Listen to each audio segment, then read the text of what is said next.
மனைவி: மாட்டுப் பொங்கல் அன்னைக்கு நம்ம மாட்டுக்கு என் கையால் நானே பொங்கல் பண்ணி ஊட்டி விடணுங்க. கணவன்: நமக்கு நல்லது செய்கிற வாயிலா ஜீவனுக்கு நீ செய்கிற பதில் நன்றி இதுதானா? மனைவி: என்னங்க பாருங்க உங்கள் பையன் பாட புத்தகத்தை எப்படி கொதறி வச்சிருக்கான்னு. கணவன்: நான் தான் சொன்னேனே அவன் படிப்பில் புலின்னு. கணவன்: சீனி டப்பாவில் எதுக்கு உப்புன்னு எழுதி வச்சிருக்க? மனைவி: எல்லா எறும்பையும் ஏமாத்த தான்.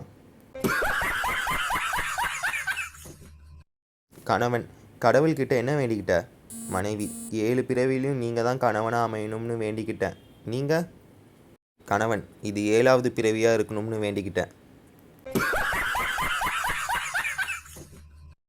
மனைவி: பையன் புல்லாங்குழல் கேட்டான், வாங்க போயிட்டு திரும்ப வந்துட்டீங்களே ஏன்? கணவன்: முழுசாக ஓட்டையாக இருக்கிறத கொடுத்தான், வேணாம்னு வந்துட்டேன். கணவன்: இன்னுமா சமையல் ஆகலை, நான் ஹோட்டலுக்கே போகிறேன். மனைவி: ஒரு 5 நிமிஷம் பொறுங்க. கணவன்: அதுக்குள்ளே ஆகிடுமா? மனைவி: இல்லை, நானும் புடவையை மாற்றிட்டு உங்களோட வந்துடுறேன்.